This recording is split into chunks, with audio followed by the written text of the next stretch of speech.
শনিবারের স্পোর্টস কোপে আপনাদের সবাইকে স্বাগত জানাচ্ছি। স্পোর্টস কোপে আজকে যে বিষয়টির দিকে প্রথমে দৃষ্টিপাত করব সেটি হচ্ছে রোহিত শর্মার পরিবার রীতিমতো কান্নায় ভেঙে পড়েছে তার অবসর গ্রহণের সংবাদে।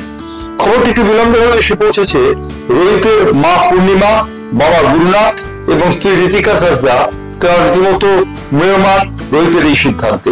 উল্লেখযোগ্য কদিন আগে যখন ওয়ানখাডে স্টেডিয়ামে রোহিতের নামে স্ট্যান্ড ওপেনিং হচ্ছিল, তখন সেই গর্বিত মুহূর্তে রোহিত সাধারণ দর্শকদের স্ট্যান্ড থেকে মাকে, বাবাকে এবং স্ত্রীকে নিয়ে মঞ্চের কাছে নিয়ে আসেন।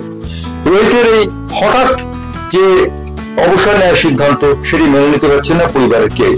তাদের চোখে জল এবং তারা এখনো পর্যন্ত সেই সব কাটিয়ে উঠতে পারেনি বলেই খবর রয়েছে। উল্লেখযোগ্য, রোহিত শর্মা ছোটবেলা থেকে ভারতীয় দলের জার্সি পরার স্বপ্ন দেখতেন এবং রোহিত শর্মা ভারতীয় দলকে নেতৃত্ব দিচ্ছেন এমন একটি বিষয় যখন হয়, তখন গুরুনাথ শর্মা তিনি রীতিমতো সবাইকে মিষ্টি বিতরণ করেছিলেন। তার মা পূর্ণিমা শর্মা সবাইকে খাইয়েছিলেন। অর্থাৎ রোহিত শর্মার পরিবার যে রোহিত শর্মার সঙ্গে একেবারেই রয়েছে তার প্রমাণ এই ঘটনাগুলি। রোহিত শর্মা নিজেও জানেন তার পরিবার পাশে না থাকলে তার পক্ষে সাফল্য অর্জন করা সম্ভব হতো না। কিন্তু রোহিত শর্মার এই বিদায় মেনে নিতে পারছেন না পরিবারের কেউ। মেনে নিতে পারছেন না গুরুনাথ শর্মা, মেনে নিতে পারছেন না পূর্ণিমা শর্মা কিংবা ঋতিকা সাজদা। তারা সবাই অভিভূত রোহিত শর্মার এই পদস্খলন। অন্যদিকে যে খবরটি থেকে নজর রাখবো সেটি হচ্ছে ভারতীয় এ দল সম্পর্কে। ভারতীয় এ দল ইংল্যান্ড সফরে যাচ্ছে এবং ইংল্যান্ড শহরে ভারতীয় এ দল নেতৃত্ব করছেন বাংলার এক ক্রিকেটার। ভাবলে অবাক হতে হয়, বাংলার অভিমন্যু ঈশ্বরণ কিন্তু এ দলের অধিনায়ক হিসেবে নির্বাচিত হয়েছে। অভিমন্যু ঈশ্বরণ নির্বাচিত হয়েছে, যশস্বী জয়সওয়ালের মতো খেলোয়াড়ের তিনি নেতৃত্ব দেবেন এবং একই সঙ্গে যশস্বী জয়সওয়াল, ঈশান কিষান প্রমুখ খেলোয়াড়দের নিয়ে করা এই দলটি, ভারতীয় এ দল ইংল্যান্ড সফর শুরু করবে 30 মে। এই দলের কোচ কিন্তু গৌতম গম্ভীরকে করা হয়। লক্ষণীয়ভাবে এই ধরনের কোচ করা হয়েছে কানিতকারকে। কানিতকার দীর্ঘদিন ভারতীয় দলে খেলেছেন। কানিতকারের কোচিং এবিলিটি সম্পর্কে কোনো সন্দেহের অবকাশ নেই।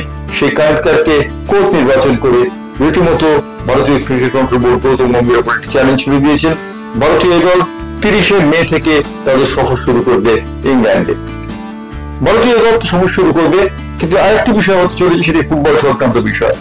ওয়ার্ল্ড ক্লাব কাপ ফুটবল প্রতিযোগিতা চ্যাম্পিয়নশিপ অর্জিত হবে বা খেলা হবে আমেরিকায়। এই খেলা শুরু হচ্ছে 15 জুন তারিখে এবং শেষ হবে 13 জুলাই তারিখে। অর্থাৎ 13 জুলাই তারিখে ফাইনাল। 32টি দেশ 63টি ম্যাচে প্রতিযোগিতা অংশগ্রহণ করবে। 32টি দেশের সেরা ক্লাব দল এই প্রতিযোগিতা অংশগ্রহণ করছে।